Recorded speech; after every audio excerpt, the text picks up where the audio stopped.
Quiero dar la bienvenida a nombre del alcalde y presidente de la Corporación Cultural de Vitacura, Raúl Torrealba, a la tercera sesión del ciclo Cine y Psicoanálisis, Intimidades, que Lomata Cultural realiza en conjunto con la Asociación Psicoanalítica Chilena, APC.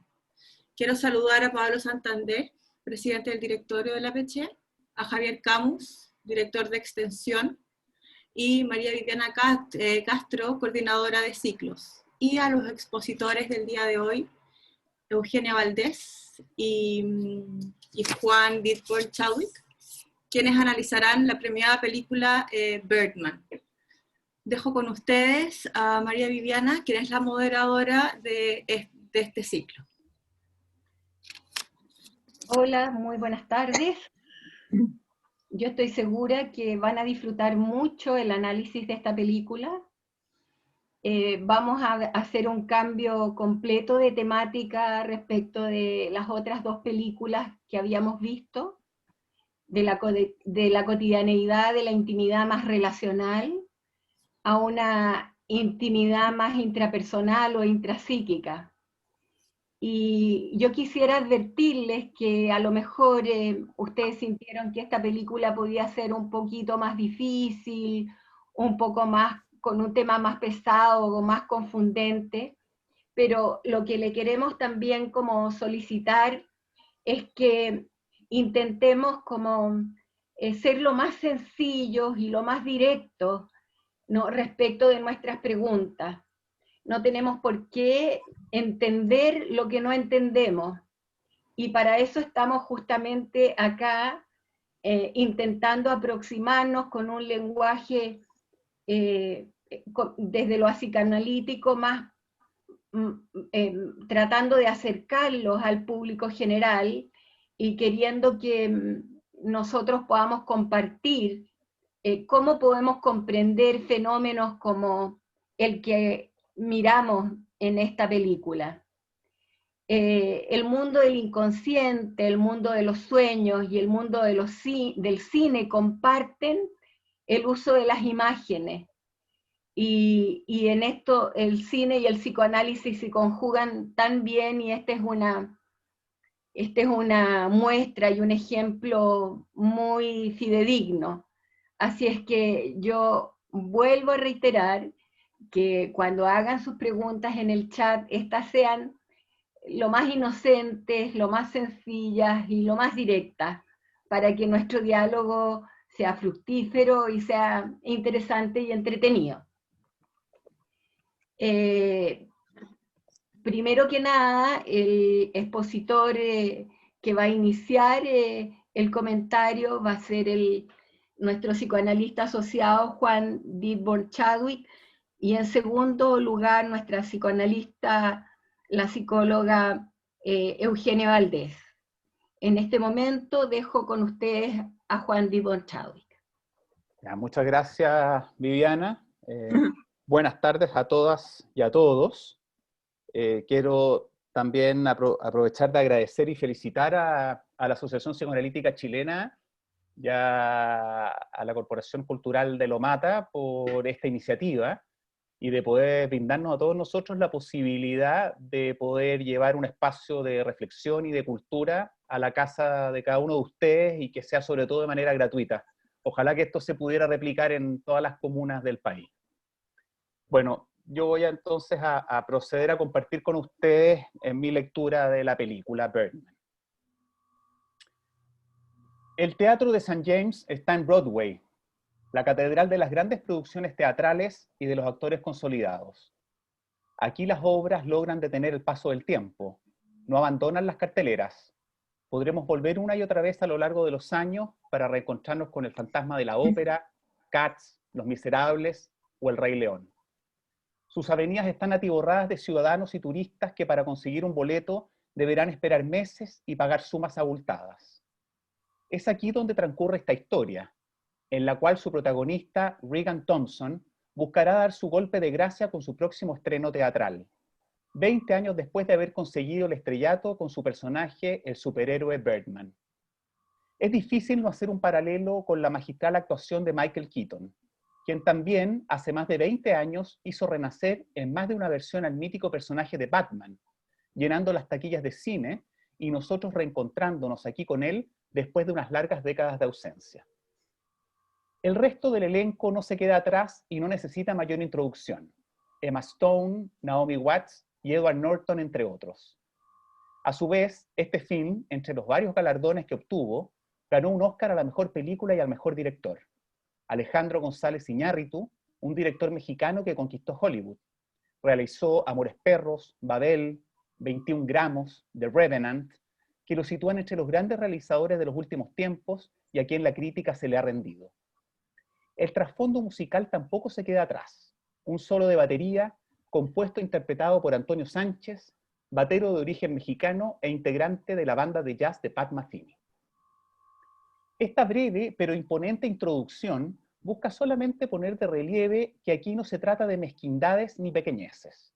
Por el contrario, podemos afirmar que esta producción fue realizada por superhéroes, actuada por superhéroes y que trata sobre superhéroes. Las primeras imágenes muestran un meteorito, cometa o tal vez la estela del superhéroe descendiendo del cielo. Y se nos aparece Regan Thompson levitando a unos metros del suelo mientras escuchamos una voz en off, grave y roñosa, que dialoga junto a él cuestionándolo. ¿Cómo terminamos aquí? Este lugar es horrible, huele a bolas, no pertenecemos a este lugar de mierda. La voz nos dice que ellos vienen del cielo y que habitan en las alturas, y que nuestra vida terrenal les huele mal y que además desprecian. En el espejo de su camarín se lee: una cosa es lo que se es y no lo que se piensa de ella. Como si nuestra identidad fuera sólida, autoafirmativa e inmune a lo que los otros pudieran pensar de ella. Pero todo esto contrasta fuertemente con las preguntas insidiosas de los periodistas, quienes lo cuestionan por su ambicioso proyecto teatral. Le dicen: ¿teme que la gente diga que hace esta obra para combatir la impresión de que es un superhéroe venido a menos? Mientras tanto, por la televisión aparece un reportaje sobre el actor Robert Downey Jr. y su multimillonaria película sobre Iron Man, que a Regan pareciera producirle un efecto en lo más íntimo y profundo de su ser, en donde finalmente las cosas son lo que se piensan de ella y no lo que se es. Escuchamos hablar otra vez a la voz que él le señala: ese payaso no tiene ni la mitad de tu talento y está haciendo una fortuna con ese hombre de hojalata. Nosotros somos la versión genuina. Y entendemos que esta voz interior se llama Birdman. ¿Quién es este superhéroe que habita en lo más recóndito de Regan? ¿Quién es Birdman? ¿Héroe o villano? Si nos adentramos en la historia del psicoanálisis y de sus protagonistas, podremos decir que también nosotros tenemos a nuestro propio superhéroe. Es el superyo, un personaje que habita en lo más profundo de nuestra personalidad y que sus características surgen de las vicisitudes de nuestro desarrollo emocional infantil, y que si esas experiencias tempranas transcurrieron de manera suficientemente buena, llegará a ser un personaje que cumplirá la función de protegernos, y que aunque sea estricto en su función de censura moral, terminará siendo una fuerza de guía para sostener nuestra autoestima. En la cosmovisión de un niño, este superyo benigno podría estar representado por Superman, Batman o la Mujer Maravilla, todos integrantes de la Liga de la Justicia, un grupo de superhéroes unidos por una causa común: protegernos de la invasión extraterrestre y de hacer justicia. Pero como señalábamos anteriormente, y a diferencia de nuestros superhéroes de la infancia, Birdman es un personaje que desprecia nuestro mundo. Dirige todo su poder haciendo caer un foco en la sala del teatro, dirigido a un actor que considera de lo peor que ha visto en su vida y posibilitando, como si fuera por obra del destino, que llegue en su reemplazo el superestrella Mike Shiner, interpretado por otra superestrella, Edward Norton. Con ambos personajes, por un lado la voz de Birdman que habita en Regan, y por otro lado un soberbio y arrogante Mike Shiner, quien se planta desde el primer minuto sobre el escenario, recitando de memoria su parlamento, me propongo ilustrar lo que desde la perspectiva psicoanalítica hemos definido como el campo del narcisismo patológico. Este alude a una problemática del desarrollo de nuestra autoestima, caracterizado por un amor patológico de sí mismo con grandiosidad, exhibicionismo y dependencia excesiva de admiración de los demás. Y todo esto fluctuando con repentinos quiebres que producen profundos sentimientos de inferioridad y de desesperación. Aquí el sujeto no está habitado por un superyo benigno, como el descrito anteriormente. Aquí el protagonista es un superyo tiránico, cruel y odioso. Este no es el superhéroe que nos acompaña de tiempos remotos, más bien un villano grandioso que detesta la vida terrenal. En el camarín aparece la ex mujer de Regan, luego de un fracasado primer preestreno en el cual Mike abandona el escenario borracho y molesto porque le quitaron el ginebra. Ella le menciona a Regan que le preocupa a su hija Sam, quien ha sufrido los embates de la ausencia de su padre y de la privación emocional, encontrando una suerte de sustituto en la adicción a la marihuana.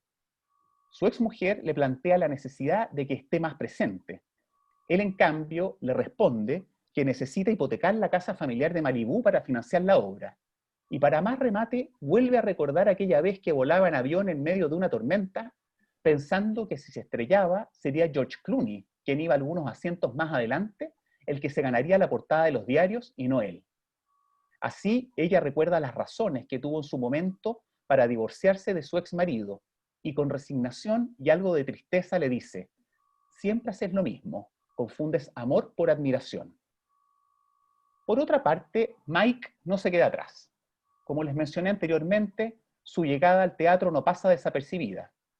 Conoce de memoria los diálogos del guión de la obra teatral, y en el camarín no escatima en desnudarse frente al espejo, ante la complacencia de Sam y la actriz Leslie, haciendo alarde de sus atributos y fascinación frente a su imagen especular.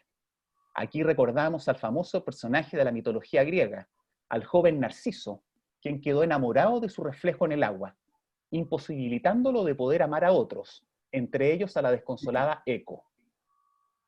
Mike es un hombre que busca el reconocimiento en la mirada del otro, busca demostrar su potencia exhibiéndose frente al público, confundiendo quién es él con su rol en la obra y reconociéndole a Sam ser alguien que solamente deja de actuar cuando está en el escenario.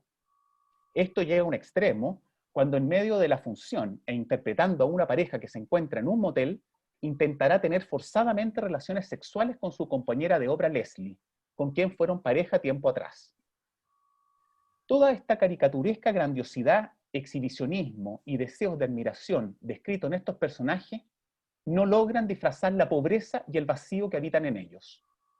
El público del teatro logra captarlo, pues se ríen burlescamente del genital erecto que exhibe Mike en medio de la función, así como también Sam, quien le refriega a su padre Regan que esta obra en verdad no le importa a nadie, solamente a él, y que no hace esto por el bien del arte, sino como un intento más de sentirse relevante otra vez. Entendemos que estamos frente a una coraza narcisista que cumple una función defensiva, de intensas angustias de soledad, desamparo y vacío. Pero este disfraz de superhéroe termina desvaneciéndose, y Regan, con unos kilos de más, el paso de los años y unos calzoncillos a la vista, debe recorrer la cuadra completa por afuera del teatro, mientras los turistas y ciudadanos comunes y corrientes lo fotografían, prestos a subir por las redes la noticia del minuto. Los likes no se dejan esperar, y su popularidad se acrecienta por el ridículo espectáculo que nos brinda más que por su interpretación en la obra. En este mismo sentido, la burda rivalidad entre Regan y Mike nos parece más triste que seria.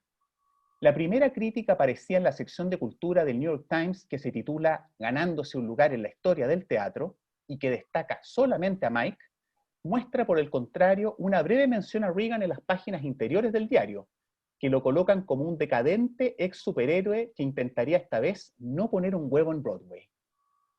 Esto despierta en Regan la voz del villano Birdman, quien reacciona frente a la frustración dejándose escuchar. Él te roba la portada, te está robando la obra, se burla de ti. Ahora 2 millones de personas tal vez piensan como él. Eres un chiste, Regan. Tal vez es lo que eres, un chiste, Regan. La voz es implacable. Entendemos que se trata del autorreproche por no satisfacer sus propias expectativas grandiosas, lo que produce en él un fuerte sentimiento de inferioridad y humillación. Los intentos por autorrescatarse son pobres, y la lucha que se desata con Mike tras bambalinas es observada por los tramoyistas como si fuera nuevamente un pobre espectáculo de lucha libre. Aquí me parece importante mencionar que se sugiere una posible explicación a la problemática narcisista de Regan, cuando increpa a Mike contándole haber sido hijo de un padre borracho perverso que lo molía a golpes y abusaba sexualmente. Si bien luego desmiente estos hechos, podemos interpretar que una buena dosis de verdad posiblemente esto contenga. En la clínica con estos pacientes suelen aparecer episodios traumáticos durante la infancia. Si bien me he centrado en los personajes de Regan y Mike, me aventuro a decir que también Sam, Leslie y Laura, todos ellos están atravesados por la pregunta que da origen a la obra que se estrena. ¿De qué hablamos cuando hablamos de amor? Es el título de un cuento que escribió el famoso escritor norteamericano Raymond Carver en los años 80 y que narra la historia de dos parejas que dialogan sobre sus fallidas experiencias amorosas anteriores, intentando dilucidar y entender el problema del amor. Pienso que nuestros protagonistas desaciertan en la posibilidad de encontrar algún atisbo que los pudiera orientar en esa búsqueda. Más bien terminan preguntándose, como el personaje de la obra, ¿por qué siempre tengo que pedir que me amen? Como si solo pudieran interrogarse sobre un tema que parecen ignorar y que los ha encaminado más hacia el dolor y la desilusión que hacia el placer. Tal vez esta obra de Broadway es el intento fallido por descubrir de qué trataría un vínculo íntimo en donde predominara lo amoroso. Sin embargo, se cierra el telón después de un disparo que uno de los personajes dirige contra sí al escuchar que su pareja le reconoce que ya no lo ama. Como observamos, esta historia con dosis de humor y de realismo mágico finalmente nos termina presentando un drama. Pienso que el último bastión que Regan encuentra frente a la inevitable y angustiosa caída en el vacío que la realidad le impone, lo termina sumergiendo lamentablemente en la psicosis, cuando la grandiosidad se torna delirante y la voz de Bergman comanda sus actos ordenándole: hagámoslo una vez más y demostrémosle de qué somos capaces. Así emprenden un vuelo sobre Manhattan, logrando dejar en las calles la precariedad y pequeñez que caracteriza a sus habitantes, mientras escucha una cálida pieza de música clásica que lo acompaña. Bergman y Regan son solo uno, como muy bien lo describe la crítico de teatro la señora Dickinson, al señalar que estamos frente a una nueva forma que solo puede ser descrita como superrealismo, en donde la sangre se derrama en sentido literal y metafórico, lo que ella nombra como la inesperada virtud de la ignorancia. Algo que a lo mejor se sostiene en las tablas, no así en la pieza de un hospital cuando se decide emprender vuelo junto al resto de la bandada de pájaros. Gracias. Muchas gracias, Juan. Nos deja muchas cosas que pensar. Y bueno, Eugenia, te escuchamos entonces a ti en este segundo comentario. A ver qué perspectiva nos aportas. Bueno, en algunas cosas coincidimos con Juan y en otras tomo otros diálogos, qué sé yo, que también son muy enriquecedores. Bueno, antes que nada agradezco a los organizadores de este evento por la confianza en la invitación. Esta magistral película del director Alejandro González Iñárritu, al igual que las otras presentadas acá, hablan de los conflictos en la intimidad, de la falla en los vínculos y en las relaciones con los otros. Analizar esta película es como analizar un sueño. Tiene muchos focos de interés y soy incapaz de hacerlo en tan poco tiempo. Por ello me excuso de antemano, ya que cada diálogo es de una riqueza que da para un largo trabajo de análisis. La película se inicia con una pregunta de él. ¿Y conseguiste de la vida todo lo que querías a pesar de todo? Sí, lo conseguí. ¿Y qué era lo que querías? Sentirme amado.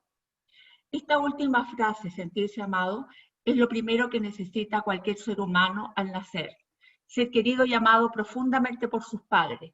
Y esto se da verdaderamente, si esto se da verdaderamente, pasa a constituir un pilar en la mente. Esta relación, si es introyectada, se arraiga y pasa a ser parte nuclear del yo. Junto a otras experiencias de gratificación y de adecuados momentos de frustración, favorecen el crecimiento. Si esta relación es firme y sólida, especialmente en los primeros años de vida, es Eugenia, Estás tapándote, estás oscureciendo. Perdón, ya. Gracias por decirme. Bueno, si esta relación es firme y sólida, especialmente en los primeros años de vida, es incorporado en el yo y tiene la capacidad de soportar momentos de insatisfacción posteriores. A continuación aparece un hombre levitando y aparece otra lectura. ¿Cómo terminamos acá? Este lugar es horrible, huele a bolas. No pertenecemos a este lugar de mierda. Se puede pensar que el protagonista da cuenta de inmediato de la sensación de estar en el aire, sin consistencia, en un lugar sucio e inadecuado, sin ropas. Este sentimiento puede provenir de una profunda insatisfacción temprana. Cuando las necesidades no son satisfechas, se genera rabia y pena por la desilusión proveniente de la insatisfacción. Ello deja huellas que en ocasiones se muestran con el vacío existencial. El hombre pájaro dice, nosotros lo teníamos todo. Frase maníaca, producto de un momento de idealización pasado, que contrasta con un presente en donde parece que no hay nada. Este film trata de un actor, Regan Thompson, que se hizo famoso por encarnar un superhéroe. Quizás no voy a repetir esto porque ya lo dijo Juan, pero sí lo que quiero decir es que el actor atraviesa por una crisis existencial muy profunda y quiere mostrar que es algo más que una vieja gloria de Hollywood, en la búsqueda de un destino diferente. El protagonista invierte todo su esfuerzo y sus ahorros.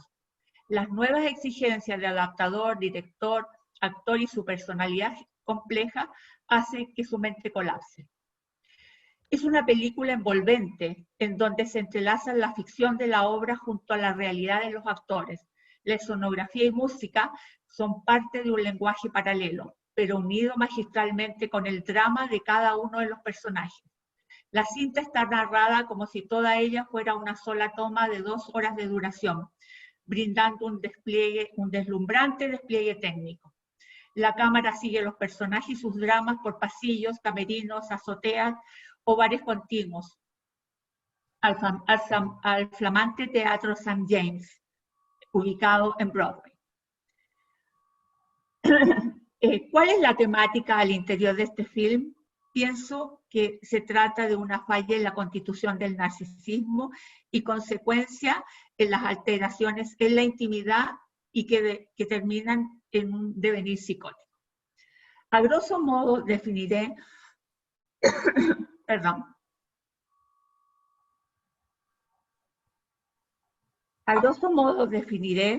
intimidad como una experiencia emocional de contacto con uno mismo y con otro. El encuentro entre dos sujetos con sus subjetividades genera una zona de turbulencia emocional, que cuando es tolerada puede ser transformada simbólicamente y por lo tanto pensada, y puede dar paso al conocimiento de la intimidad, de las emociones de sí mismo y del otro, y con ello las transformaciones en los vínculos y en las personas. Respecto del narcisismo observado en los personajes de la obra, se puede preguntar, ¿cómo se da en ellos? ¿De qué hablan cuando hablan de amor? Regan desde el comienzo da la sensación de encontrarse preso en un proceso interno angustioso, debido a que las cosas en la obra no resultan como desea. Se le observa siempre conflictuado, no percibe el daño al otro y las repercusiones de ello. Las personas son objetos, cosas disponibles solo para conseguir sus objetivos. Él desea triunfar a toda costa. Su libido está puesta en lograr su satisfacción personal. La música, compuesta solo por percusión, genera ansiedad. Sin ser intensa, expresa la angustia que vive el actor. Cuando éste llega al camarín, observamos que aparecen las primeras manifestaciones de alteración de la percepción correspondientes a alucinaciones visuales y auditivas. Estas alucinaciones muestran una pérdida del juicio realidad y una proyección de sentimientos adjudicados al superhéroe. Ellas se van acentuando a medida que crece la angustia. La pérdida de control de la obra, de su vida, van favoreciendo que el yo comience a sucumbir. Alucina conversaciones con Bergman. La fantasía omnipotente de levitar y hacer telequinesis lo defiende mágicamente de la incapacidad de poder enfrentarse a las dificultades, de hacerse cargo de sentimientos destructivos y de un profundo vacío. La exigencia alta va dando la sensación que el yo se encuentra fragmentado en dos. Regan, por un lado, es un hombre vacío, envejecido, divorciado de una ex mujer con la que aún se encuentra unido. También mantiene una relación amorosa con otra actriz. Tiene una hija en proceso de rehabilitación por uso de drogas y se encuentra realizando una obra amenazada por el fracaso. Por otro lado está Bergman, figura fálica, omnipotente, de enormes alas que se desplaza por el espacio como desea. Está por sobre el bien y el mal, que lo hace, y acecha al personaje cuando está solo y es capaz de destruirlo con sus recriminaciones permanentes. Este personaje corresponde a una proyección de él que le impide discriminar adentro y afuera, realidad versus fantasía. En un momento, Bergman le dice a Regan: larguémonos de acá mientras podamos, a lo que Regan responde: ignoro a este producto de mi mente, eres una creación mental, Bergman. Bergman responde: no soy una creación de tu mente, soy tú, imbécil. Bergman es un aspecto de él que no puede separarse. Se puede decir que corresponde a un yo ideal, inalcanzable, que le reprocha constantemente lo que no es y lo reta a regresar a un yo glorioso, y que desconoce el paso del tiempo y la dificultad de hacer duelos. Regan tiene una relación con una actriz que anuncia un embarazo en el peor momento y lugar. Lo hace en un oscuro pasillo de un teatro. El actor aparece anonadado, sin sentimiento, da la sensación de ser una cáscara vacía. No hay intimidad entre la pareja, solo un simulacro de caricias, no hay contacto emocional entre ellos. A su vez, Regan es padre de Sam, una joven en proceso de rehabilitación que actúa como asistente. Ella se queja que al padre nunca estaba y la trataba de convencer que era algo especial y no logra verla. El padre, entiende su drogadicción como algo que le hace a él y a su carrera. Esta hija es como una especie de figura invisible en el teatro, reconocida por Mike, al principio por el trasero, y luego le confirma que el padre tenía toda la razón al denominarla especial. Con sus palabras les dice: has estado intentando hacerte invisible detrás de tu numerito de niña perdida, pero no puedes, no eres nada invisible, eres enorme, un enorme desastre.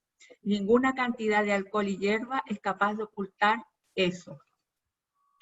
A medida que transcurre la obra, su figura descuidada va cobrando fuerza, da cuenta de la desilusión, pero se va armando de a poco. En una escena es capaz de mostrarle al padre crudamente su egoísmo. Tenías una carrera antes de que la gente se olvidara quién estaba dentro del disfraz. Lo confronta con su egocentrismo, pero no le critica sus ausencias y faltas como padre. Le increpa largamente en un discurso emotivo que le vale el Oscar. La obra solo te importa a ti, reconócelo. No lo haces por amor al arte, solo para sentirte, para ser relevante de nuevo. ¿Dónde está el adecuado narcisismo capaz de generar estructuras y que es capaz de mantener vitales determinadas características centrales para lograr una adecuada subjetivación, el logro de un ideal del yo y la autoestima? Cuando se habla de narcisismo se habla del yo, es decir, cómo se ha ido constituyendo este y la naturaleza de sus identificaciones. Existe prejuicio, ya que se suele decir fulano de tal narcisista. Ello no aporta, ya que todos tenemos que poseer una adecuada dosis de narcisismo. Todos hemos sido narcisizados de una manera normal o patológica o deficitaria. Por ello, lo verdaderamente importante es cómo ha sido el proceso de narcisización, si ha dejado estructuras o ha dejado vacíos. El yo de Regan se ve abrumado, le falta fuerza, vigencia y credibilidad.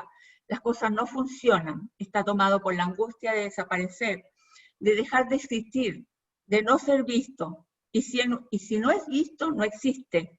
La única forma de verse lo constituye la frase proveniente de la obra que está representando. ¿Por qué tengo que rogarle a la gente que me ame? Pero cuando en la realidad lo aman, no lo reconoce. La ex esposa En el pasado lo descubre en la cama con diferentes actrices. Ha sido víctima de violencia e inestabilidad y aún así lo acompaña. La angustia por la no existencia pasa a tener características persecutorias por la intensidad. Está asociada también a fantasías persecutorias omnipotentes y las relaciones con las personas son parciales. Es decir, no se ama a la persona completamente, sino a fracciones. Un ejemplo de esto lo da Leslie cuando presenta a Mike. Dice que es la persona con la que comparte su vagina. Silvia, su ex esposa, figura representante de la realidad, le recuerda sus deberes como padre. Le muestra fallas en la forma de relacionarse con su hija y con ella. Las infidelidades, las oscilaciones afectivas, falla en la regulación de los afectos. Recuerda que por un lado le tiraba un cuchillo y por el otro le decía que la amaba profundamente. Todo ello revela dificultades en él que tienen larga data, de las cuales se desentiende, aunque por otro lado, en momentos de lucidez, los sentimientos de culpa por su incapacidad de amar lo destruyen. Para suplir a un actor le presentan a Max Scheiner, otro personaje que aparece como un talentoso actor, pero es un desastre en la vida real. Afirma que nada es un problema en el escenario. Tiene una erección frente a 800 personas, pero con su pareja ni una sola desde hace 6 meses. Es un fraude en la vida real. Sin embargo, existen en él algunos esbozos de empatía al lado de Sam, la hija de Regan, que parece inestable y necesitada. Con ella sí le surge un lado amoroso. Leslie, otra actriz de la obra, debutante a diva, también es otra figura en donde ella depende del gran espejo del público. Para ella, este espejo, ella depende de este espejo y depende como la existencia misma. Se menciona a sí misma como portadora de falla en la autoestima. Cambia de ánimo como si fuera una niñita solo cuando es alabada por otro. Cuando Regan acude a un bar a tomar un trago, se encuentra con Tabitha Dickinson, una periodista de espectáculos omnipotente y destructiva que sabe que con su filuda pluma puede subir y bajar las obras y los actores. Su figura podría corresponder a la de la bruja omnipotente de los cuentos infantiles, que sin conocer las bondades de la obra promete destruirla. A mí me recordó la bruja de Blancanieves, que no tolera a otra, tiene que destruirla. Parece una figura resentida, llena de envidias, que destruye y castra con su pluma pene, sometedora y destructiva. El yo de Regan está librando una difícil batalla. Le confiesa a Sam, los preestrenos son invadidos por un gran incendio o erecciones que no logran terminar. Agrega, ahora estoy quebrado, no logro dormir, y esta obra comienza a parecer una versión en miniatura y deforme de mí mismo, que me sigue a todas partes y me golpea las pelotas con un martillo chiquitito. En este fragmento toma contacto con la realidad interna a punto de quebrarse, percibe la realidad externa de una manera superior y persecutoria que lo derrota antes de comenzar. Se podría decir que la falla del yo aparece desplegada de varias maneras a través de los distintos personajes, pero que cada uno son ramas del gran árbol denominado trastornos narcisísticos. En el mito de Narciso, este requiere de un espejo agua para verse. En todos los personajes se observa la necesidad de verse reflejados en el gran público espejo. El gran espejo de estos actores es el público que aplaude o un periódico que les refleja la identidad. Se ven personajes que bajan y suben escalas dentro de un teatro en donde el escenario es la cara visible, limpia y gloriosa. Tras bambalinas vemos los pasillos, los recovecos internos de lugares oscuros que podrían representar los vericuetos del inconsciente.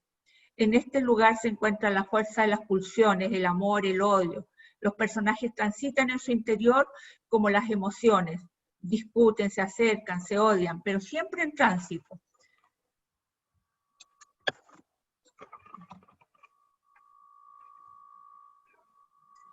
De manera superficial, luego aparecen en el exterior presentando su mejor cara, es decir, un exoesqueleto que los sostiene, pero desconectados con la vivencia interior. Inconsciente y consciente son como dos caras opuestas, no hay integración. Si existe un inconsciente emocional que contiene el yo, ello y superello, que se alimenta de la vida emocional y las experiencias infantiles y alberga la identidad personal, determina las relaciones del sujeto con el mundo y genera capacidad de percibir y enfrentarse a las emociones, y luego hace posible las relaciones con los demás y define la conciencia no percibida de la existencia. Estos aspectos comienzan a dañarse cuando emerge la psicosis. Aparece el último preestreno, presa de angustia se va a fumar y queda atascado en una puerta que le impide regresar al escenario o salir. Se zafa de la bata atascada. Para volver al teatro debe caminar en calzoncillos por un lluvioso Times Square, llena de personas que solicitan autógrafo en esa falla. La escena es tragicómica. Desesperado ingresa por la puerta principal. Ya no escucha que el público está entusiasmado por la obra. No siente que se sobrepone a este último chascarro y que el público lo valora, que la obra toma cuerpo. No ve lo positivo en la capacidad de resolver problemas y de reírse de sí mismo. Sobreposado por lo que supone un fracaso, camina por un Broadway trasnochado, con un sentimiento de vacío y soledad. Se encuentra con otro personaje, un vagabundo que grita, entre otras cosas, un hombre caminante, un mal actor que se pavonea y agita durante su hora en el escenario, y luego no se oye más. Es una historia contada por un idiota lleno de ruido y de furia. No significa nada.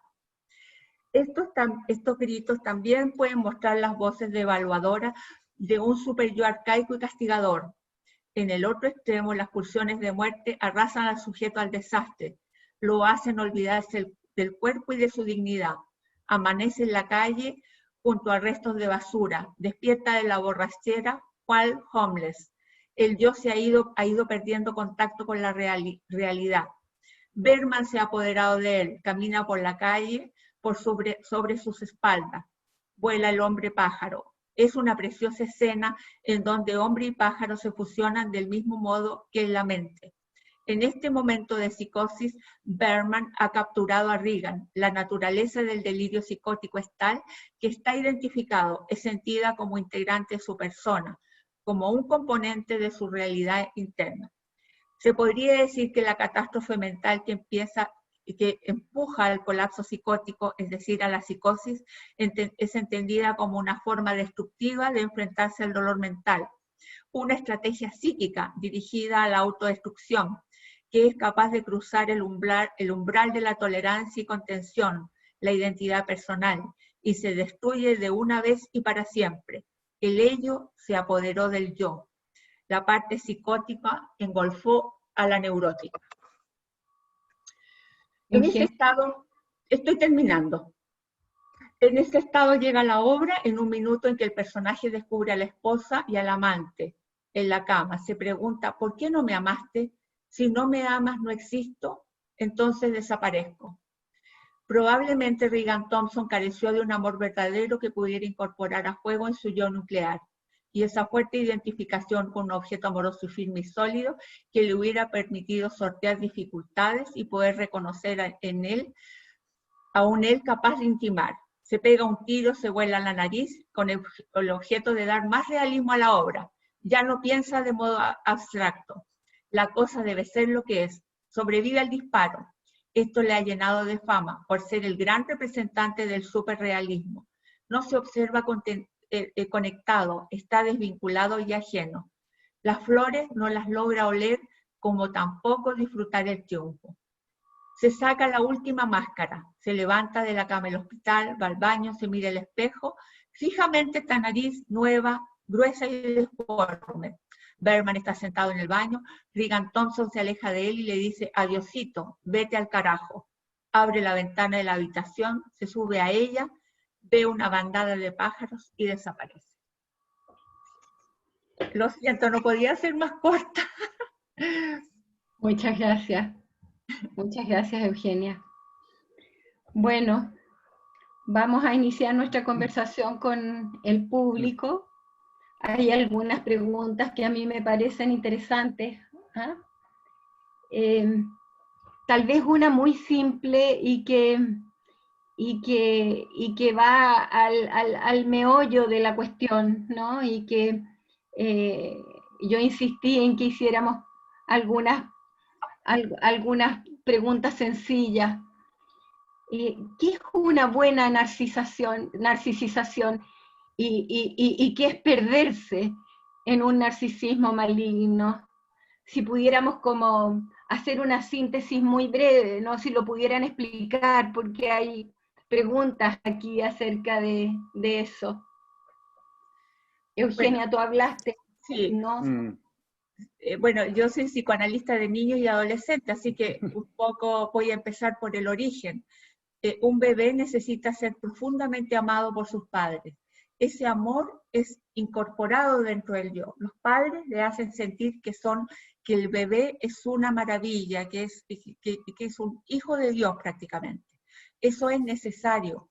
Es necesario en un principio hacerle creer al hijo con todas las bondades, con los cariños, con las atenciones, que él es un ser privilegiado y único.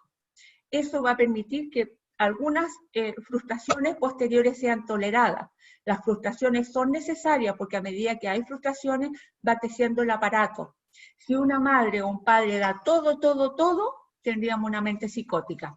La mente crece en la medida que hay pequeñas brechas de insatisfacción, porque ahí hay que crear una solución.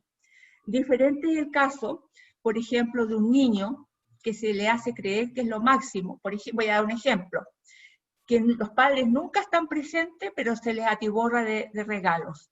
El niño siente que a través de los regalos es, pero no tiene esa confianza básica en sí mismo.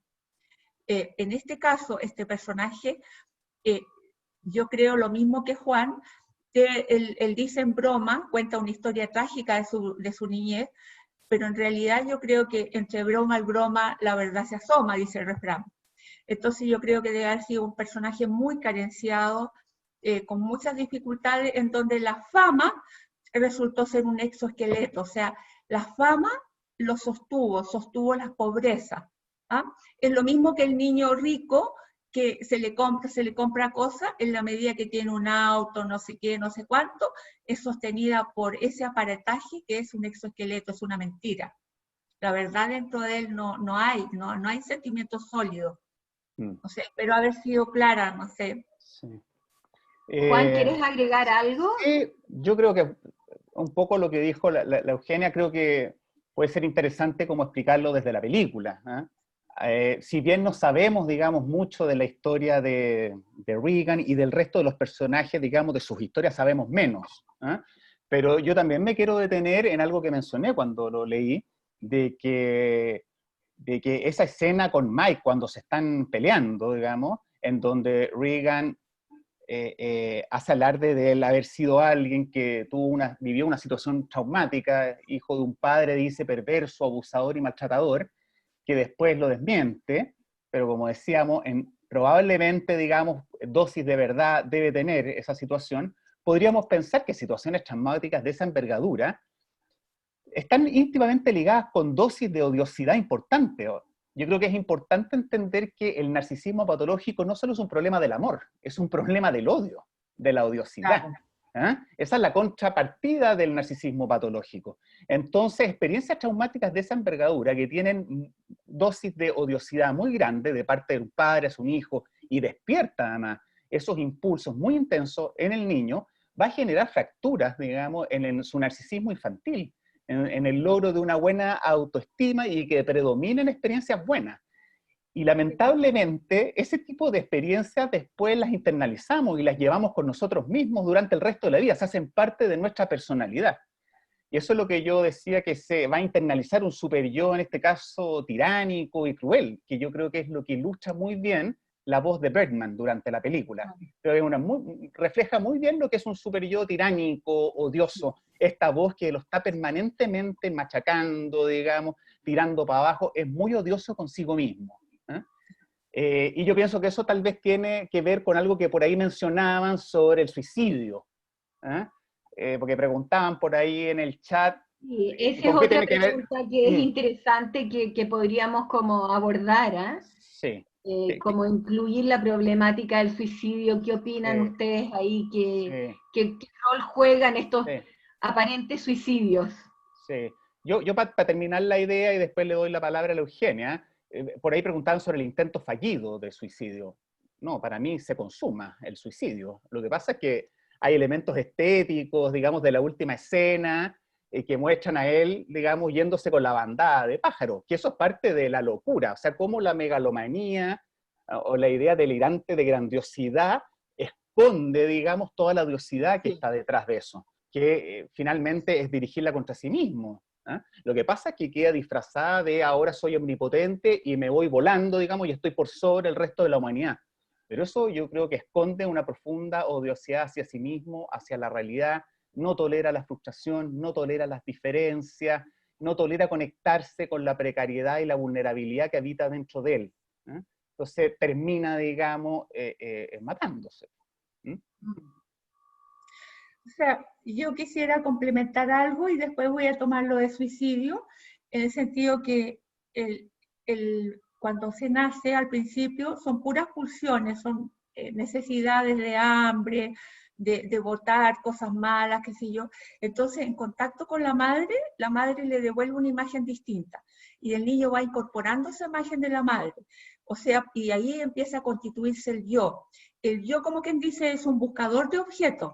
Y si encuentra que el objeto, o sea, le llamamos objeto a la madre, al padre y a las personas cercanas, lo satisfacen, él puede, como quien dice, comer de eso. Pero supongamos que no se dan muchas fallas muy grandes en estos padres, entonces el yo sería como una especie de buscador de objetos que no encuentra respuesta. Entonces lo que hace es volcarse hacia sí mismo. Entonces el objeto de amor es él mismo. Entonces, él y sus necesidades. Ahora, cuando entonces puede ser que la persona revista ¿cómo se llama? Se revista narcisísticamente, se adore, se ame, pero pudiera ser que dentro de él tampoco haya cuota de enamoramiento. Se puede decir que se conecte con un vacío. Entonces, el yo, va quedando como va tomando zonas de vacío, que pueden haber estos dos aspectos dentro del personaje. Y por otro lado, cuando hablan del intento fallido, yo me refiero, que se refiere más bien a cuando él, en un aniversario de matrimonio con su mujer, están celebrando, la mujer lo pilla acostado con una Janet, y después el hombre se despierta y se va, y se mete al mar. Él quería ahogarse, pero ¿cómo se llama? Una cantidad de medusas, seguramente con el picor, con los punzazos, lo hace como quien dice, es como un electroshock, ¿te fijas? Lo hace conectarse con el yo. Probablemente él, o sea, pero con la realidad, lo hace conectarse con la realidad. Probablemente ese puede haber sido otro momento psicótico de él, en donde buscaba satisfacción con mujeres, qué sé yo, con trago, con droga, pero no encontraba nada, encontraba un vacío. Entonces ahí, desde ese vacío, se sumerge en el mar, y él quería matarse. Yo pienso que se refiere a eso. Después hay otro intento fallido, que es más bien una alucinación, cuando él se tira del edificio y vuela. Eso fue una alucinación de él. Ahora, el director es tan maravilloso que nos deja con la duda. O sea, ¿se habrá tirado o alucinamos todo? No sabemos, ¿no? Pero yo creo que el intento fallido se refiere más bien a la historia de ahogarse en el mar y las medusas lo trajeron de vuelta. Hay algo que yo quisiera comentar y que me parece como bien interesante y que tiene que ver también con un cierto narcisismo social. Sí. Están todos los medios todos los medios electrónicos sociales, Twitter, Instagram, devolviendo como estas imágenes especulares, ¿no? Y que son el narcisismo traducido en nuestra sociedad, que va dando como estos likes segundo a segundo, y que tienen una función tan significativa ¿no? Y que son un espejo, una imagen especular del otro, y que a mí me gustaría que de alguna manera la pudiéramos como mencionar, porque en ese momento es como si dijéramos, bueno, ¿la locura está adentro o está afuera? ¿No? Claro. Cuando este hombre se pasea en calzoncillo, o cuando de alguna forma, es como la pregunta clásica en psicopatología, ¿no? ¿Dónde lo ve, adentro o afuera? Claro. Yo estoy de acuerdo, Viviana. Encuentro interesante, digamos, hacer una analogía con lo que ocurre en la historia, digamos, en la obra de teatro, con hacer un análisis, digamos, social de lo que ocurre hoy día, porque está lleno, plagada de referencias a cómo tendemos hoy en día a refugiarnos en la imagen, pero esconde eso profundos sentimientos de vacío, ¿eh? Y una falta de profundidad y de conexión emocional con nosotros mismos y con los otros, ¿eh? Lo que podemos llamar vínculos íntimos, y eso queda todo escondido detrás de la imagen. Sí. Y yo creo que eso está en todo, en la historia, en la misma película. Ya cuando mencioné la introducción, es todo grandioso en esta película, desde cómo fue hecha. Miren el elenco de actores, todo esto transcurre en Broadway, ¿eh? El lugar donde están, digamos, las obras, digamos, que perduran en el tiempo, que nunca se terminan, que es el lugar que escoge él, digamos, para dar como un golpe de gracia después de 20 años de haber estado retirado después de ser Birdman. Entonces está plagado, digamos, de imágenes, y yo creo que muestra muy bien, digamos, el vacío, ¿eh? La falta de amor, de la capacidad para poder amar a otros, de poder conectarnos profundamente con lo que sentimos, con lo que siente el otro, con poder empatizar. Y ese refugio, digamos, que es muy propio de hoy día de la imagen, digamos, de esto líquido que ha sido descrito en la sociología. Sí. Yo también concuerdo con Juan y yo pienso que las calles de Broadway representan, digamos, cualquier calle del mundo, en donde los ciudadanos corrían de un lado para otro de una manera agitada, donde la gente pulula los moles los fines de semana y donde hay, no sé, trabajadores que se retiran a las 10 de la noche y que salieron a las 8 de la mañana y que no ven a sus hijos solamente durmiendo. Entonces, para que otros puedan comprar lo último de lo último de lo último. Yo creo que efectivamente hay un narcisismo muy desplegado en la sociedad y yo creo que de alguna manera la película también si uno pudiera pensar en la película que nosotros estamos viviendo ahora a través de la pandemia. O sea, todos nos hemos tenido que refugiar en las casas y encontrar en nuestras casas lo importante, lo significativo, lo ordinario, pero que pasa a ser extraordinario. Yo creo que es una fuerte provocación, digamos, a que cuestionemos dónde ponemos nuestros amores. Oye, hay una pregunta acerca de la escena del disparo en la nariz, ¿eh? Sí. Que me parece interesante que la pensáramos porque alguien la ve ahí en la conversación como si no la podríamos pensar como un intento de deshacerse de la alucinación pájaro, ¿no? Si es un intento como de matar al pájaro y poder quedarse sin esa investidura narcisística y tratar como de recuperarse, ¿no? Es una posición de la persona que pregunta, pero podríamos pensarla entre nosotros. Sí. Sí, yo pensé esa imagen, la encontré súper interesante, ¿eh? Pero yo tengo una lectura distinta. Ese disparo surge en el contexto de cuando él se encuentra en el motel a su pareja con otro y la pareja le reconoce que ya no lo ama, ¿eh? Y es ahí cuando, digamos, se pega el tiro. O sea, es en relación a una experiencia, digamos, de frustración, de exclusión, y se conecta con una sensación de no ser amado, de que tiene que andar mendigando amor para poder estar vivo. Y mi impresión fue que no tolera eso, se dispara, y digo que mi lectura es distinta porque a mí me dio la impresión de que quedaba como el pájaro a la vista. Como que quedaba lo más, lo que esconde, digamos, él adentro, que era algo como roñoso, feo, quedó con la nariz destruida, mi sensación fue como que quedó algo, entre comillas, más verdadero, que da cuenta como de la pobreza que habita dentro de él. Más que haber matado al pájaro, mi sensación fue que quedó a la vista, digamos, como pajarraco que habita dentro de él. Quedó a la vista el narcisismo feo, maligno, el mal narcisismo del que estamos hablando. Claro. Yo pienso que la obra nos va llevando a una especie de carrera en donde él cada vez va perdiendo más.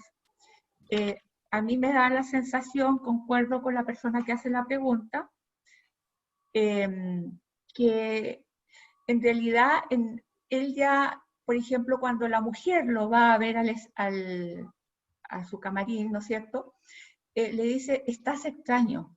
Esa mirada yo no la había visto nunca antes, era una mirada de mucha tranquilidad, que no, o sea, es como la tranquilidad del que tiene claro lo que va a hacer.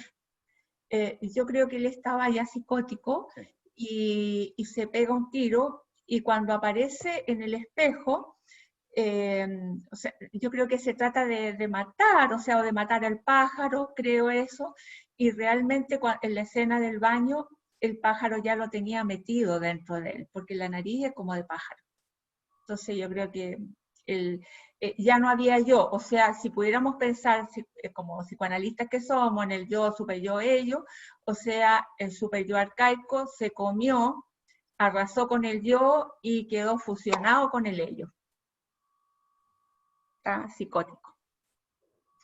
Sí. No se entusiasma con el éxito. Cuando yo, de alguna manera, con el productor había simpatizado, yo decía, este es el único cuerdo de acá del grupo que contiene, que corría como enajenado mental tratando de sostener todo eso, pero cuando le dice, ha sido un triunfo, entonces la mujer le dice, pero ¿cómo que triunfo? Mira lo que ha perdido, no importa, le dice, le hacemos otra nariz nueva, le hacemos 20 narices nuevas más. O sea, sencillamente, o sea, ¿qué es lo que importa? ¿Qué es lo importante acá? Era su súper amigo. O sea, yo creo que el narcisismo, como dice la gente por ahí, es locura. Ese narcisismo es locura. Yo le agregaría, Eugenia, eso que también me pareció interesante a propósito de la locura, es que da la impresión de que ellos interpretan esta obra, pero no interpretan a personajes del guión. Es como que son ellos. Sí. Se desdibuja, durante toda la película, creo que lo muestra muy bien, se desdibuja la relación entre el actor y el personaje, y hacen de ellos mismos. Y eso me llamó la atención, que lo percibe bien la crítico, esta señora Rigia, la señora Dickinson, porque dice que hizo una muy buena crítica, la señora, por lo demás, pero dice que esto es súper realismo, que es lo que nosotros estamos hablando acá de psicosis, que es como que se desdibuja, digamos, el personaje del actor. Ellos hacen de sí mismos. O sea, uno podría preguntarse, ¿quién es el que se disparó ahí en la obra? ¿Era el personaje del guión de la obra de Raymond Carver o es Regan el que se dispara? Se desdibuja la relación entre el personaje y el actor. O sea, dice en una parte, la cosa es lo que es. O sea, no hay capacidad de simbolizar. La cosa es la cosa concreta. Dice también la crítico, dice, acá se derrama la sangre de manera literal y metafórica. Se pierde la distinción entre lo literal y la metáfora. Es una buena definición de lo que es la psicosis. Aquí no hay metáfora, digamos. No hay metáfora, exactamente. Ahora, el otro aspecto que me parece interesante, ¿no?, es la necesidad, y poniendo también el punto de vista social, ya que vimos como los medios sociales, como las redes sociales, ¿no?, es la necesidad del éxito, ¿no? Aquí hay una fuerte crítica a estar como muy necesitados y muy... hay una valoración social en este momento por el exitismo y por el triunfo, ¿no? Y que queda como tan subrayado que si esto no es posible, ¿verdad? ¿Qué queda? ¿Qué es lo que queda? ¿Ser un homeless que hace este discurso como recitó la Eugenia en su comentario? No te queda sino ser nada más que un desaparecido, tal vez, ¿no? Que perderte en la masa. Sí. Entonces también aquí hay una especie no tan solo de crítica al narcisismo individual, sino que también a este narcisismo social, colectivo. me parece a mí. Sí. Yo creo que eso lo puntualizan muy bien dos personajes en la película, que es la ex mujer de él y la misma, la crítica, la señora Dickinson. Ella en esa discusión, digamos, en esa pelea que tienen en el bar, entre ella y Regan, que eso lo descompensa a Regan, porque después de eso es cuando se va a emborrachar y al día siguiente alucina a volar por Manhattan. Ella es muy severa, pero ella, como que, mi sensación es que ella tiene muy claro, digamos, el criterio de realidad, porque ella le dice, no te confundas, ¿eh? Tú eres una celebridad, no eres un actor, a propósito del lugar de la imagen. Ella tiene clara que aquí hay una problemática narcisista en la obra y en los personajes, y en lo que están montando. Le dice, tú eres una celebridad, no eres un actor. Y después la ex mujer le dice, cuando él le habla de George Clooney, de que George Clooney iba a salir en la portada después del accidente de avión y no iba a ser él, ella recuerda los motivos por los cuales se separó de él y le dice, tú confundes admiración con amor. Yo creo que esa confusión podríamos decir que la tenemos todos, digamos, hoy día socialmente. Esas distinciones no las tenemos tan claras. Profundidad, de superficialidad, imagen, de experiencia emocional interna o de vínculo íntimo, admiración con amor, etc. Oye, y también hay alguien que pregunta o que querría que hiciéramos un comentario acerca de el subtítulo de la película. Ah, sí. La inesperada virtud de la ignorancia. No, ninguno de los dos se han referido a esto y tal vez sería como importante que intentáramos como dilucidar qué querrá decirnos el director con este subtítulo para el título de la película. ¿Empiezo yo? Bueno. Mira, la verdad de las cosas es que esta película, o sea, yo creo que Juan y yo tuvimos que hacer malabares para hacer un comentario más resumido, ¿no es cierto? Porque es una obra de una riqueza donde uno podría escarbar y sacar millones de conclusiones, millones de aportes, millones de análisis. Esta parte, que es la inesperada virtud de la ignorancia, y yo la pensé si la incluía o no. Decidí que no, porque si no me iban a sacar así, no sé cómo. Tenía miedo de perder mi nariz. Dice, yo siento que se puede juzgar a una persona que no sabe lo que es amor. Se puede culpar al psicótico de sus actos. Pienso también que las emociones deben ser alfabetizadas. Las emociones en bruto dan oportunidad solamente a que se conviertan en actos si no son pensadas. Es como quien dice, supongamos una emoción en bruto sería, si alguien me dice algo o me pega, entonces yo inmediatamente lanzo el combo. En la experiencia emocional no la digiero, no la pienso, ¿qué me pegó, por qué me pegó? Nada, sino que respondo con una respuesta inmediata. Y yo pienso que él estaba lleno de emociones no alfabetizadas, que en un minuto dieron pasaje al acto. Entonces, en ese sentido, ¿se le puede juzgar? Lo pensé así. Sí, yo tuve otra lectura. La inesperada virtud de la ignorancia es el subtítulo de la película. O sea, ocupa un lugar importante. Es una frase que uno la lee y le parece críptica. Hay que interpretarla, hay que darle una vuelta. Es el título de la crítica que hizo la señora Dickinson a la obra después del estreno, que fue una muy buena crítica. Se llama en el New York Times aparece La inesperada virtud de la ignorancia.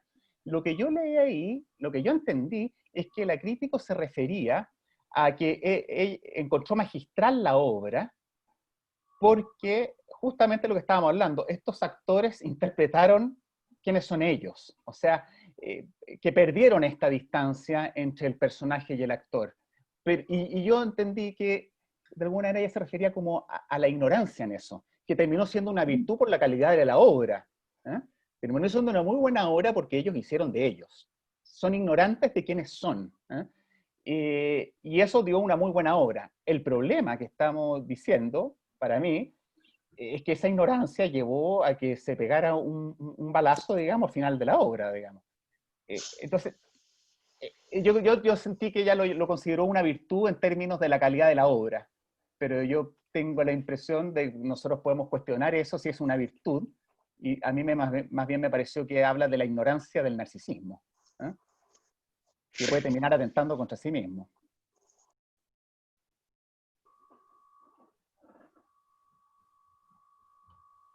Pucha, que hemos pensado esta tarde.